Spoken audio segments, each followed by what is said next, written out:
कराची में क़यामत खेज गर्मी मज़ीद 15 जाने ले गई। 24 घंटों में 25 अफराद जान बहक।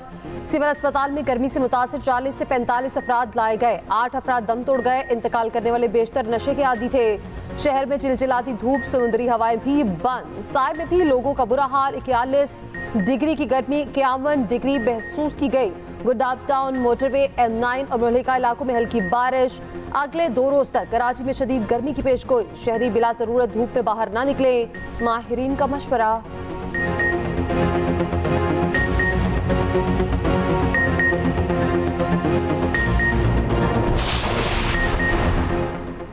बानी PTI बतौर वजीर आज़म इलेक्शन कमीशन पर असरअंदाज हो रहे थे। इलेक्शन रुकवाने की कोशिश PTI ने की।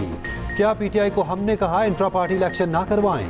चीफ जस्टिस काजी फैज़ ईसा के सुन्नी इत्तेहाद काउंसिल की मखसूस नशिस्तों से मुतालिक केस में रिमार्क्स। कहा वक्त आ गया मुल्क आइन के मुताबिक चले।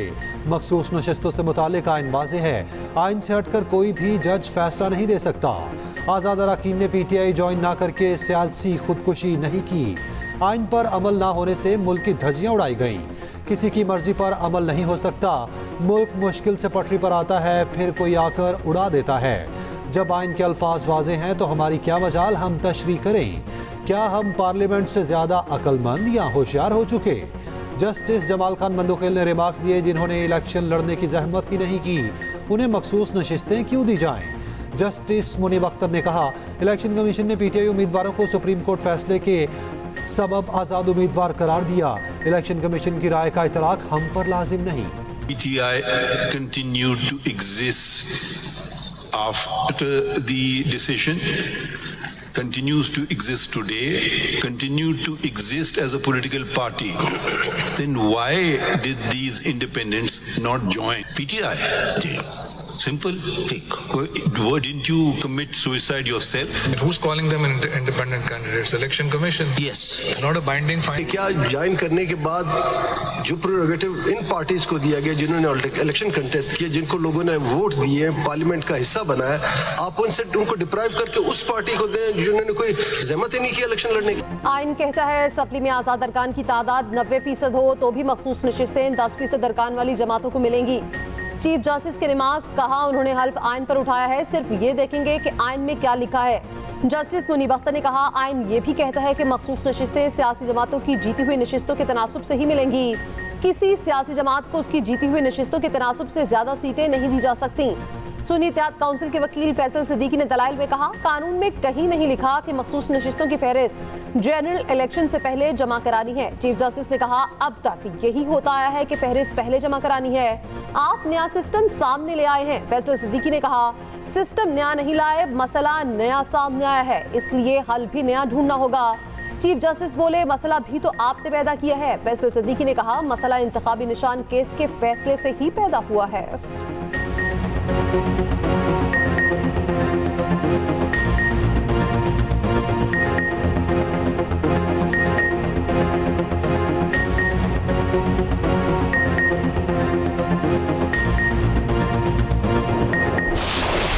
अज़्म इस्तेहकाम ऑपरेशन शुरू करेंगे। ये अदम इस्तेहकाम ऑपरेशन है जो पाकिस्तान को और कमज़ोर करेगा। मुल्क में रियासत के रिट न होने के बराबर। चप्पे चप्पे पर आज हमारी फौज मौजूद है, क्यों बेबस हो गई है? मेरी पुलिस क्यों बेबस? शरीफ वज़ीर आज़म नहीं है, बस कुर्सी पे बैठा हुआ है, एक आईनी कुर्सी संभाली हुई है, सो उसी पे खुश है। जमहूरियत अपना मुकदमा हार चुका है, पार्लियामेंट अपना मुकदमा हार चुका है। मौलाना फजलुर रहमान ने ऑपरेशन अज़्म इस्तेहकाम को ऑपरेशन अदम इस्तेहकाम करार दिया। कहा ऑपरेशन से मुल्क मजीद अदम इस्तेहकाम का शिकार होगा। फैसला कोई और करेगा और सियासी जमातें जिम्मेदारी उठाएंगी।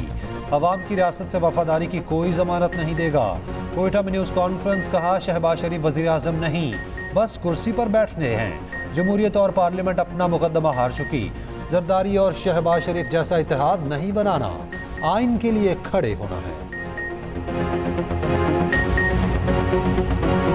बाजवा साहब खुद बानी PTI को कहते थे जनरल फैज बेहतरीन आर्मी चीफ होंगे। बानी PTI का किसी को आर्मी चीफ बनाने का कोई इरादा न था, न कभी बात की। दहशतगर्दी में इजाफा जनरल फैज को हटाने के बाद हुआ। वज़ीर आला KP अली अमीन गंडापुर की अडयाला जेल पे बानी से मुलाकात के बाद गुफ्तगू। कहा बदकिस्मती से जनरल फैज को ऐसे वक्त में हटाया गया जब वो अफगानिस्तान से अमन अमान से मुतालिक अहम किरदार अदा कर रहे थे। जनरल फैज को हटाने की वजह नवाज शरीफ या अमेरिका के साथ मिलकर बानी पीटीआई की हुकूमत गिराने का प्लान था।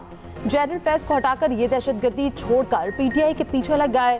अली अमीन गंडा पर बोले ऑपरेशन अज़्म इस्तेहकाम अभी तक वासे नहीं, प्लान सामने आएगा तो बात होगी। अपेक्स कमेटी में अज़्म इस्तेहकाम का नाम आया, ऑपरेशन का लफ्ज पहले था ना ही बात में। किसी भी ऑपरेशन से पहले पार्लियामेंट को एतमाद में लिया जाए। बोले हुकूमत से मुज़ाकरात के लिए तैयार हैं। पहली बात मैंडेट चोरी और फॉर्म 45 की होगी।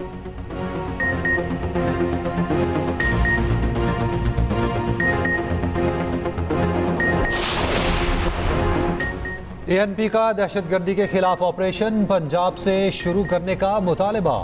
गवर्नर केपी के हमरा प्रेस कॉन्फ्रेंस करते हुए मियां इफ्तिखार हुसैन ने कहा अब यह कारोबार नहीं चलेगा। पंजाब दहशतगर्दों का गढ़ है, ऑपरेशन का आगाज वहां से किया जाए।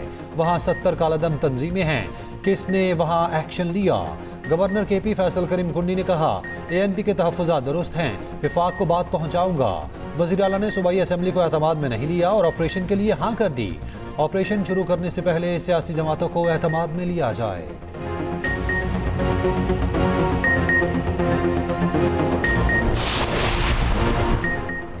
वज़ीर-ए-आज़म शहबाज शरीफ और बिल गेट्स का पाकिस्तान से पोलियो के खात्मे का आज़म। पोलियो के खात्मे के लिए कौमी टास्क फोर्स का इजलास।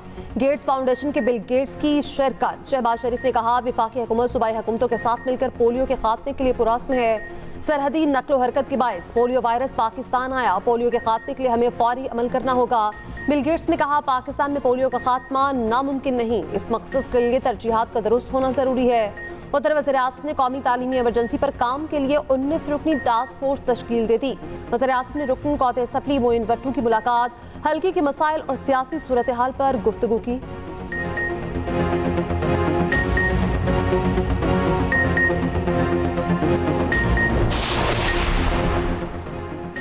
सदर आसिफ जरदारी की ज़ेर सदारत सिंध में अमन अमान की सूरत हाल पर इजलास। सदर जरदारी ने कहा कि रियासत के सामने हथियार डालने पर आमादा कच्चे के जराइम पेशा अफराद को बदतदरीज कौमी धारे में लाया जाए।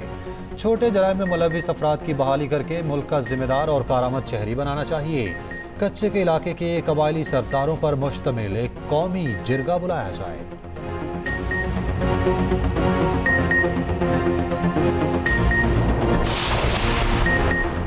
वज़ीर-ए-आला पंजाब का हर डिवीजन में मरीम की दस्तक की सर्विसेज शुरू करने का हुक्म। वज़ीर-ए-आला मरीम नवाज की ज़ेर सदारत इजलास। प्रोजेक्ट में तोसी की मंजूरी। 14 अगस्त से हर डिवीजन में मरीम की दस्तक सर्विसेज शुरू हो जाएंगी। पुलिस, रेवेन्यू, बल्दियात, एक्साइज, टीएमए, डेवलपमेंट अथॉरिटी समेत तमाम दीगर महकमों की सर्विसेज दस्तक के जरिए मुयसर होंगी। उधर वज़ीर-ए-आला मरीम नवाज का आलमी यौम ख़ातीन बराए सफारतकारी के मौके पर पैगाम। कहा पंजाब हुकूमत ख़ातीन को बाइख्तियार बनाने और सिनफी मसावात को फ़रोग़ देने के लिए पुरअज़्म है।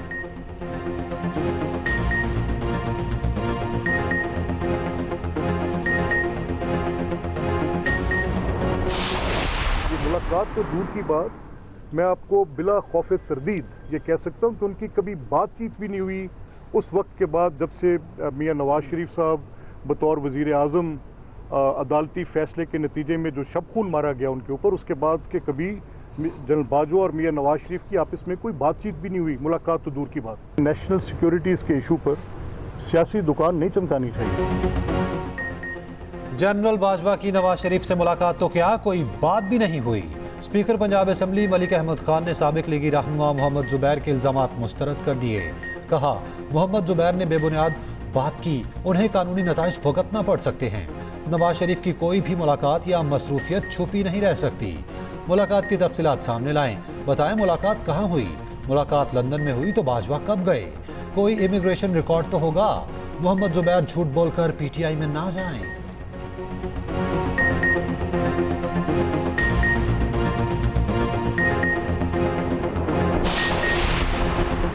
इलेक्शन कमीशन का ट्रिब्यूनल तब्दीली का नोटिफिकेशन मुअत्तल। जस्टिस तारिक महमूद जहांगीरी पर मुश्तमिल ट्रिब्यूनल बहाल। इस्लामाबाद हाई कोर्ट का एमएनए अंजुम अकील खान को तौहीन अदालत का शो कॉज नोटिस। हर समात पर हाजिरी यकीनी बनाने की हिदायत। चीफ जस्टिस आमिर फारूक ने एडिशनल अटॉर्नी जनरल से कहा कौन सा आसमान गिरने लगा था कि कायमुकाम सदर से रातों रात ऑर्डिनेंस जारी करा दिया। आपने ऑर्डिनेंस की फैक्ट्री लगा रखी है, एक वाह फैक्ट्री है और एक ऑर्डिनेंस फैक्ट्री। वो असलहा और आप ऑर्डिनेंस बनाते हैं।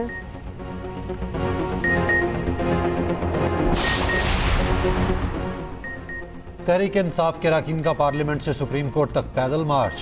अरकान असम्बली का बानी पीटीआई की रिहाई का मुतालबा। बैरिस्टर गौहर ने कहा साइफर केस खत्म होने के बावजूद बानी पीटीआई जेल में हैं। इद्दत केस में भी तारीख पर तारीख दी जा रही। बुनियादी हुकूक के लिए कानून साजी होनी चाहिए। असद कैसर बोले हमने कोई पख्तून कार्ड नहीं खेला, अपने मजलूम लोगों की बात की। हमारा मुतालबा सिर्फ ये है ऑपरेशन का फैसला पार्लियामेंट करे।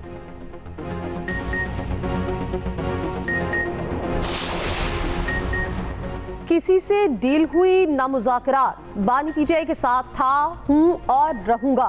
चौधरी परवेज इलाही कहते हैं काफ लीग पहले गुजरात का मैंडेट वापस करे फिर बात होगी। असेंबली तोड़ने के फैसले में भी अल्लाह ने खैर रखी थी।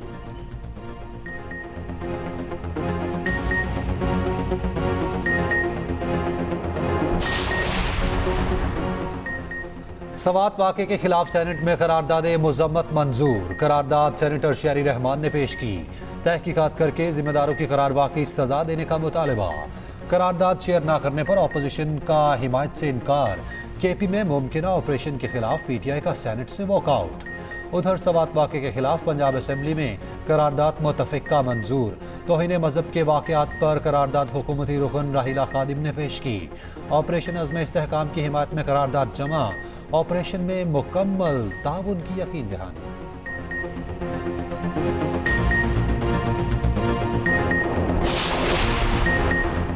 सदर ने सुप्रीम कोर्ट में 3 जजेस की तकर्री की मंजूरी दे दी। Justice Akeel Abbasi, justice Malik Shahzad Ahmad, justice Shahid Bilal शामिल। जस्टिस शफीक सिद्दीकी कायम मुकाम chief justice Sindh high court तैनात। सदर ने मंजूरी दे दी, नोटिफिकेशन जारी। सुप्रीम कोर्ट के तीनों जजेस आज हल्फ उठाएंगे।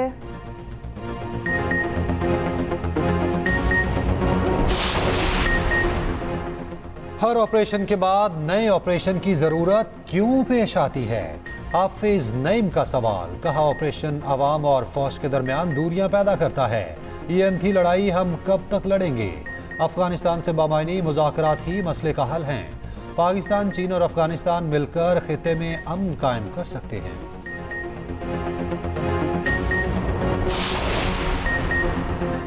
कराची सिटी काउंसिल का बजट इजलास मछली मंडी बन गया। ऑपोजिशन की हंगामा राई, बजट की कॉपियां फाड़ दी। हुकूमती और ऑपोजिशन अरकान मेयर डाइस के सामने जमा, एक दूसरे से तल्ख कलामी तकरार। ऑपोजिशन के जाली बजट नामंजूर के नारे। शोर शराबे के दौरान ही 49 अरब 70 करोड़ 18 लाख रुपए का सरप्लस बजट पेश।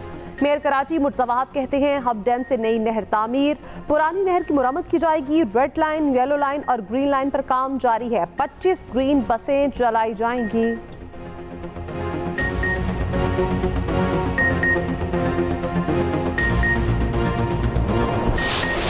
नाकाबिले शिकस्त भारत T20 वर्ल्ड कप के सेमीफाइनल में पहुंच गया। सुपर 8 के अहम मैच में कैंगरूज को 24 रन से शिकस्त। 206 रन के हदफ के ताकुब में ऑस्ट्रेलियाई टीम 181 रन बना पाई। भारत ने पहले खेलते हुए 205 रन बनाए। रोहित शर्मा ने मार मार कर कैंगरूज का भुरकस निकाल दिया। 41 गेंदों पर 92 रन की धुआंधार इनिंग्स। 8 छक्के 7 चौके लगाए। रोहित शर्मा T20 इंटरनेशनल्स में सबसे ज्यादा रन बनाने वाले बैटर बन गए। किसी एक हरीफ टीम के खिलाफ सबसे ज्यादा 132 छक्के लगाकर क्रिस गेल का रिकॉर्ड तोड़ दिया। 5:30 बजे अफगानिस्तान और बांग्लादेश मद्दे मुकाबिल होंगे। अफगानिस्तान जीता तो फाइनल 4 में पहुंच जाएगा। बांग्लादेश जीता तो बात रन रेट पर चली जाएगी।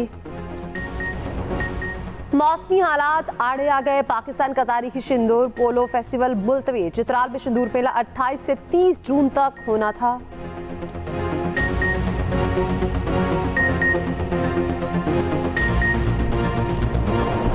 और एक्शन से भरपूर फिल्म मर्डर कंपनी धूम मचाने को तैयार। जंग अजीम से जुड़े वाकयात पर मबनी फिल्म 5 जुलाई को जारी होगी।